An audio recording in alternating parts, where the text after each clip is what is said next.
And I believe that the organization itself is using black people to advance a Marxist agenda, and the corporations, the schools, the churches, the people that have gotten behind Black Lives Matter, the organization, they think they're helping black people.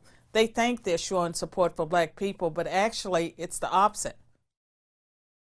Hi, I'm Carol Swain, former professor of political science and law at Vanderbilt University. Before that, I was a tenured professor at Princeton University. I am a conservative. I have a podcast, I write articles and books. I am educating the world. The world is my classroom. Welcome to my classroom. I want to thank you so much for being here. My really pleasure. Appreciate it. And in your intro, you talked about how you are a conservative, and people will look at you and they say, a black conservative? I didn't know those people existed. How did you get to the point of where you're at now? Well, I was born and raised in the country, a rural Virginia, a southerner. And so with that comes common sense.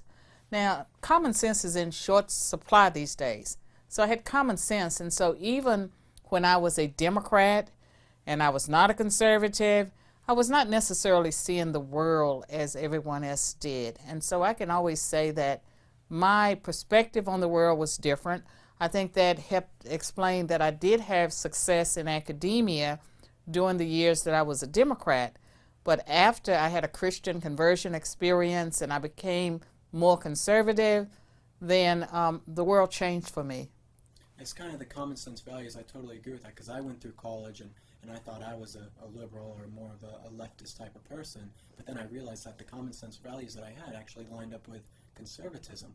And I found that a lot of people actually had those same kind of values. But right now in America, especially at the universities and with all these young people rioting and marching in the streets, we're seeing really, like you said, a huge lack of common sense.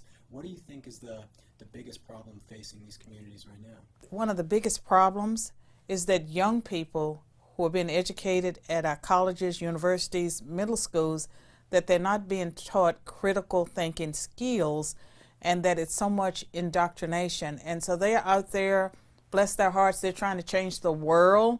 They don't even understand the world. And so they're out there trying to fix things, but they are clueless in a lot of ways. Yeah, one of the things that we're seeing right now is the amount of protesting going on for George Floyd's death, and Black Lives Matter really bolstering itself up. Do you think that Black Lives Matter is doing a lot of good for young African Americans in our country right now?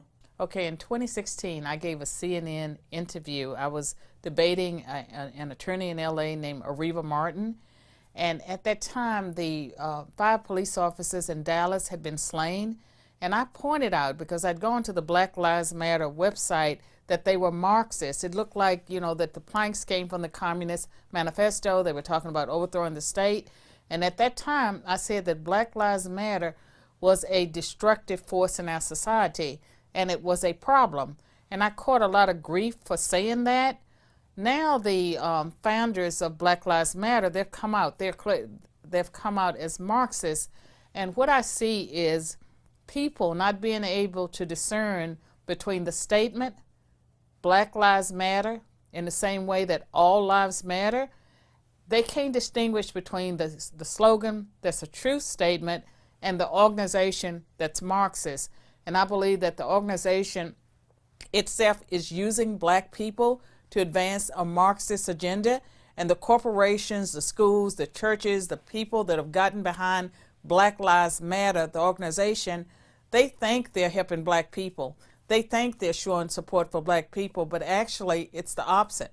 Yeah, why do you think that so many people support an organization like Black Lives Matter when, very clearly you can go to their website, you can see their views, their ideals. They said they want to have literally no police anymore in America. Why do you think there's so many people so attracted to those kind of values? They're not attracted to it necessarily. Now, some of the people that support Black Lives Matter, they're supporting it because they think if they put a poster in their window, their windows will not be broken out. So they're sort of paying what they think is protection money. That never works. I think anyone who really understands the organization, how could they support it? I believe that white people are cowardly, especially at this moment in history, and they feel like they want to show that they support black people. We don't hate anybody. I'm not racist. I can prove it. I'll give money to Black Lives Matter. Yeah, we were doing a video today in Venice Beach about this police brutality and defunding the police, and we talked to a couple of black students, and we were like trying to work together with them, and they're like, oh, I don't think you're racist, I don't think they're racist. Then we went and talked to this white woman, and she comes up and starts talking to us, and then she says that as white people we are racist. And I said, well, we just talked to some black kids, and they didn't think I was racist, but you as a white person are coming and telling me I'm racist. Do you see a big disconnect with what white people are doing in this country versus what black people are actually getting offended by or think is racist? It would be comical if it wasn't sad. And what I see is that the critical race theorists, and critical theory is a part of Marxism, and critical race theory argues that racism is permanent. You never get rid of it. That whiteness is property. So every white person, the poorest person in Appalachia, they have this valuable property. You tell that to J.D. Wallace's relatives. You tell that to people that grew up in Appalachia, that they have this valuable property. And I think that the white arguments about white privilege and white people, they have to divest themselves of their whiteness. And so the lady that you encountered was some, quote, white person trying to be woke.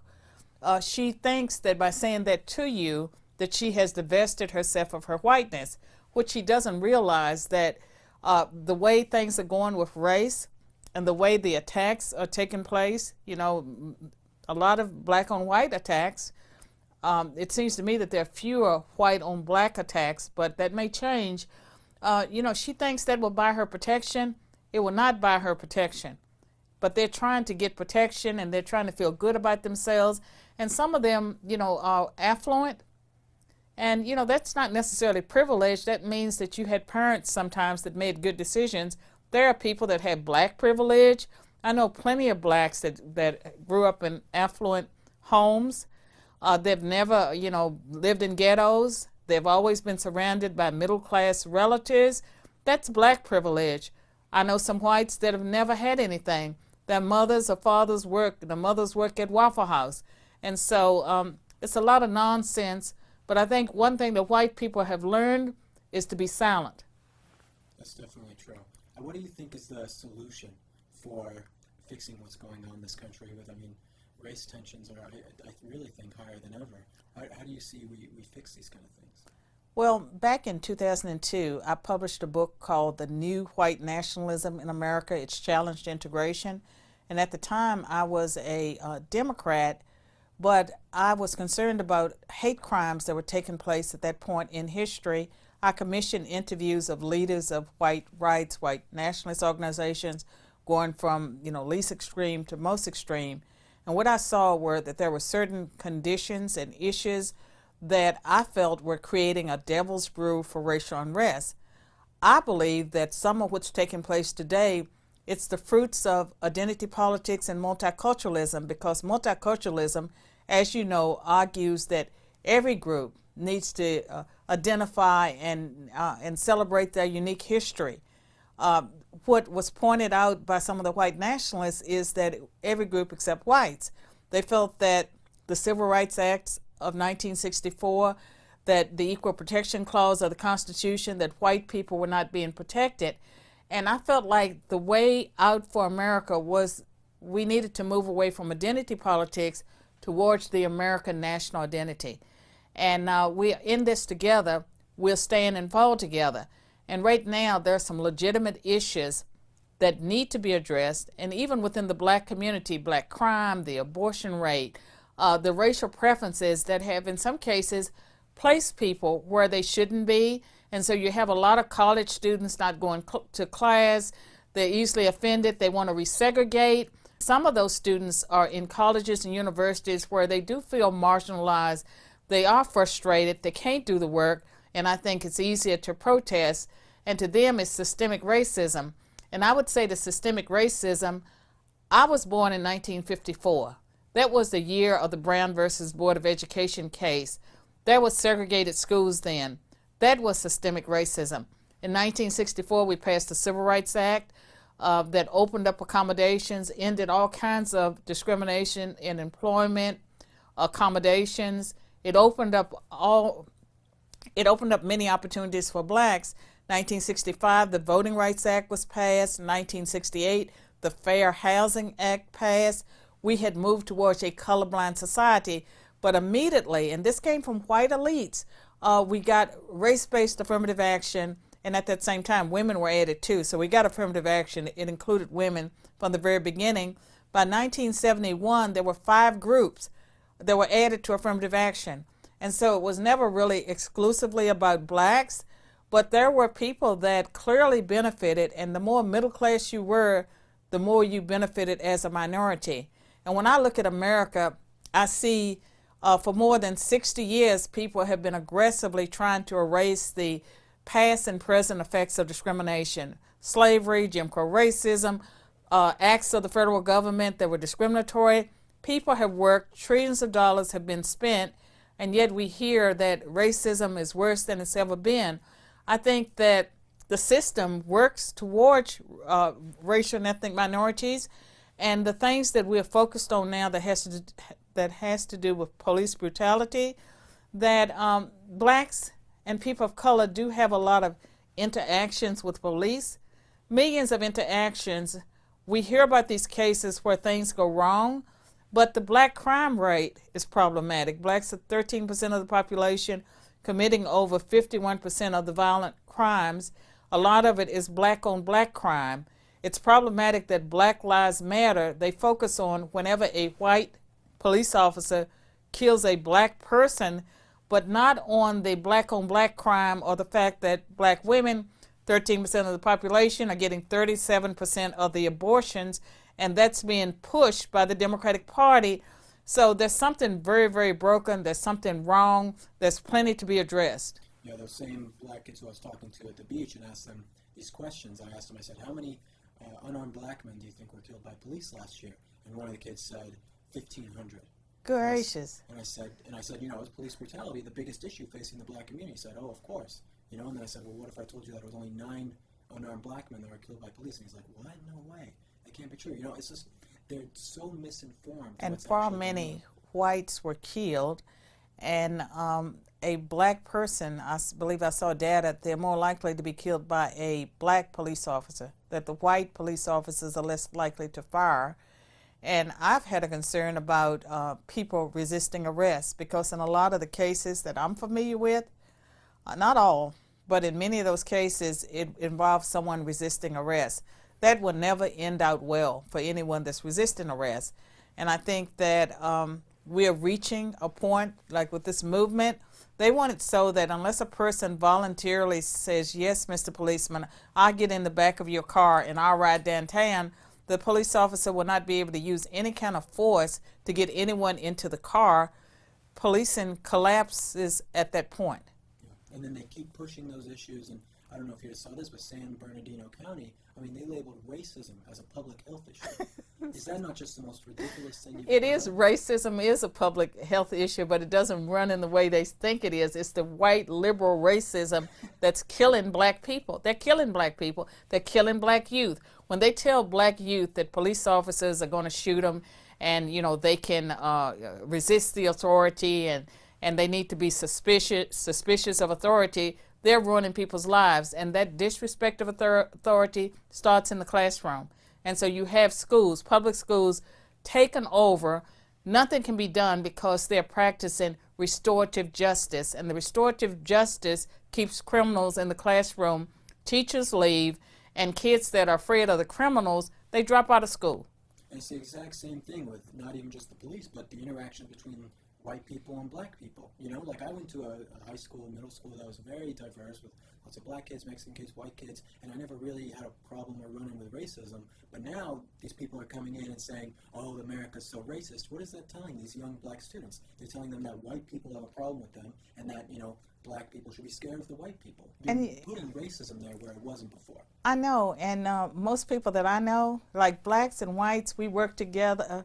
We go on vacations. We go to church together. There's no race problem. There's only a race problem when the media creates a race problem. And I think about myself. I grew up in poverty, high school dropout, married at 16, went to a community college, and then went on to get other college degrees. I did not have anyone telling me that I was a victim, that because I was black, poor, female, that I couldn't do the things that I was able to ultimately do. I believed in America. I believed if I worked hard that I could achieve the American dream, which I did. And when I got to graduate school, that's when I learned the theories of oppression. I learned that I was black, I was poor, I was a woman, I was a mother, that I couldn't do the things that I had already done. Had I heard that at a different stage in my life, I'm not even sure I would have tried. Yeah, it seems to me that conservatism and those common sense values we talked about at the beginning, those are the things that you're innately born with.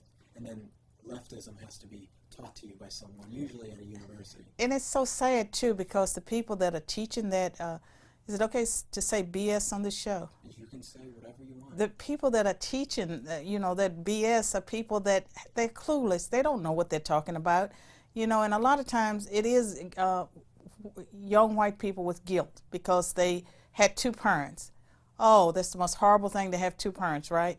And so they go and they look at people and they feel sorry for them, but they're really racist because they believe that because a person is black or they're living in the ghetto, that they are not able, that they're less able to do things. And to me, that's very crippling. And for people, what you believe, your attitude is far more important than your race, your gender, or anything like that. Or your social status, your poverty, your attitude, what you believe about the world. And I would say that, for anyone of any race or socioeconomic standing. And so you could be born and raised in the most affluent family, white, and still be disadvantaged because you're crippled by what you believe. Right. And I keep going back to these interviews I did today, but again, with that same white woman who I talked to. And she said, you're racist, I'm racist, there's all these systematic things against black people. And I said, how do you think that makes black people Ask feel? her, how does she know? Yeah, how does she know? But how does it make them feel? They have all these hurdles, these things that they can never overcome. And that only white people can save them. Right. And something, I just was in D.C. and the Black Lives Matter, they had their graffiti everywhere. Mm-hmm. There were signs everywhere. But there were a lot of white people. And if I were a Black Lives Matter activist, if you can imagine that, I would be upset. I would be seething at the fact that young white folks took over my movement. Yeah, I mean, the audacity of, I don't know if you saw this one woman, she's a white woman talking about racism, and she's yelling at black police officers. Well, she identifies as black, I guess. Yeah, to have her join the NAACP. Well, they would take her money, for sure. Yeah, I'm sure they would. Going back, we were talking more about, your upbringing and things like that. You did a PragerU video all about, the history of the Democratic Party, and we get emails to PragerU and messages all the time that's the video they saw that made them fall in love with PragerU or wake up to, the truth. So I just want to say thank you for that.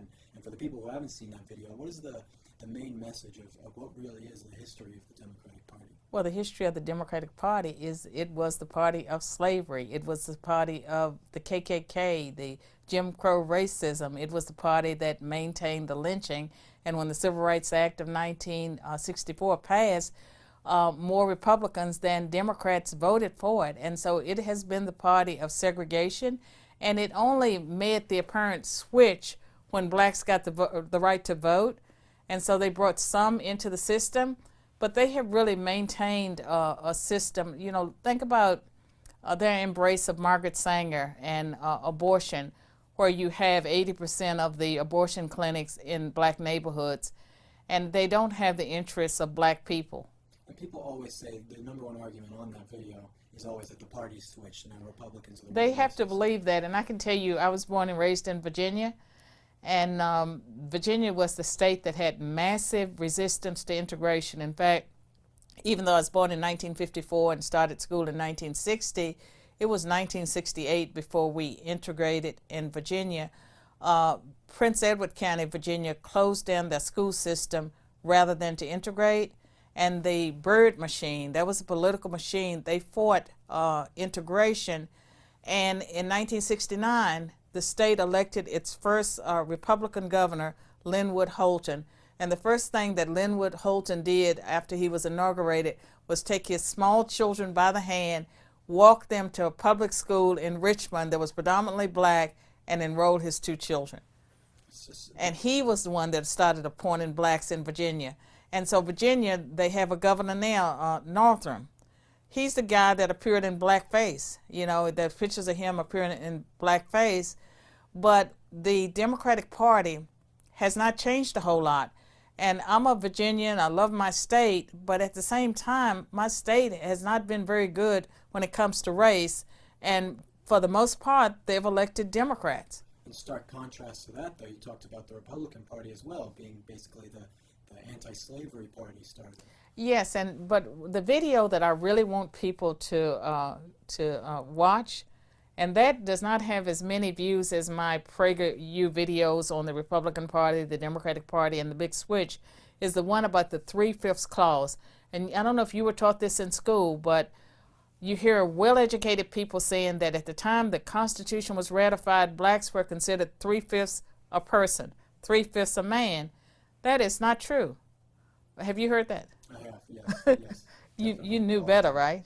Well, I didn't then, but I watched your video. I know I did. Well, I'm urging everyone to watch that video because that's not what the debate was about. It was not about whether or not blacks were 3/5 human. The South wanted to count all of their 600,000 blacks because they would get more seats in Congress.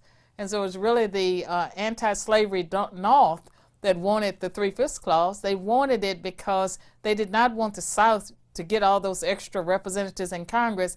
Had they gotten those representatives, slavery would have lasted longer. So it's the opposite of what people believe. Yeah. It usually, I mean, when you look back at U.S. history and the things that I've learned now that versus what I was taught in school, I mean, I was forced to read the Howard Zinn novels, People's History of America, back when I was going through high school. And people are still pushing that. And the most dangerous thing out there now is the 1619 Project with Nicole Hannah-Jones. She works for the New York Times, and she's really a big reparations advocate. And they keep, going back to reparations and saying that things are worse than ever for black people. Nothing's changed and all this systemic racism. And again, I was born into systemic racism. I knew systemic racism. What we have now is not systemic racism against people of color. I think there's more racism against white people at this moment, particularly white men and white boys. And I think there's a lot of shaming. And the woman that you encountered, this is someone who is ashamed of her race. And I don't know how many times she might have been down on her knees begging for forgiveness. But to me, that is a very disturbing sight to see white people down on their knees begging black people for forgiveness of something their ancestors may or may not have done depending on when they arrived in the U.S. You're like using them as a prop. Like if I were to sit here and apologize to you, I'm not doing it to apologize to you. I'm using you as like a prop for, to make myself feel It's better. that virtue signaling. Exactly. Yeah. Going back to me reading the Howard Zinn novels and stuff, and you as a professor at a university for a long time, different universities, do you think that young people right now are taught to hate America? They are. What this country's founded on? They are, and I mean, you cannot sustain a nation with people that are not proud of their country. And I can tell you, growing up in the 1960s, I loved America. I believed I lived in the greatest country in the world. I believed in the American dream. I loved the fact that I was a Virginian. I came from the state that produced 5 presidents. All those things were important to me, and I got it through my civic education. And I believe I'm a better person because I believe those things. And what disappoints me today about America is that we have a constitution. We have the Declaration of Independence. We have so many resources, and we have strayed away from the things that made us a great nation. And I believe that America is destined to fall unless we change course. When I think about nations that rise and fall, I think that we are pursuing a path that we are at risk of falling to Russia or China or North Korea or one of those nations. And it is because we are destroying ourselves from within. And it's, it's no foreign enemy that's out there with a gun. We are destroying ourselves using all the hype around the coronavirus and the hype around racism that we stir up through the media. We take everything, we racialize it. And the people that are doing this, a lot of them are Marxists. They want communism. They're working for China. And to me, it's very disturbing what's taking place right before our eyes. Not everyone can see it. And I'm glad that you're a young person, you can see it. The people that watch your show, they can see it. There are young people that are, quote, woke. We need everyone, all hands on deck. What would you say to close this off? If you had to give a piece of advice to young black people in America, what would you tell them? Don't trust what you've been told over the decades, what you're being told in school right now in most cases. I think that they need to dig in deep and get their own information and not just parrot what other people say, because I find this is for white people too, that a lot of young people will come to college, they've solved all the big issues of the day. Like they can spout off the politically correct answer to every issue, and it's stuff that they're memorized, that they have been indoctrinated even in middle school. That's not truth, that they're being manipulated. They should never want to be educated in an environment where they only get one side. They should want to allow other people to speak. They should not be shutting down free speech. And I say to conservative youth as well as liberal youth, get both sides. Sometimes there are three sides. There's more than two sides. But make sure you're not just listening to one set of voices. You're not being educated. You're not being challenged. You'll never find truth that way. Thank you so much for joining us. And everyone, if you haven't seen her videos, Carol Swain's videos with PragerU, she has a few of them. They're all fantastic and one of my favorites. Thank you guys so much for watching this. You should share this with your friends. Comment your thoughts down below. And I'll see you guys in the next one. Thank you. What's up, guys? Thank you so much for watching this video. PragerU is a 501c3 organization. Help us keep our videos free by making a tax-deductible donation today. I'd really appreciate your support.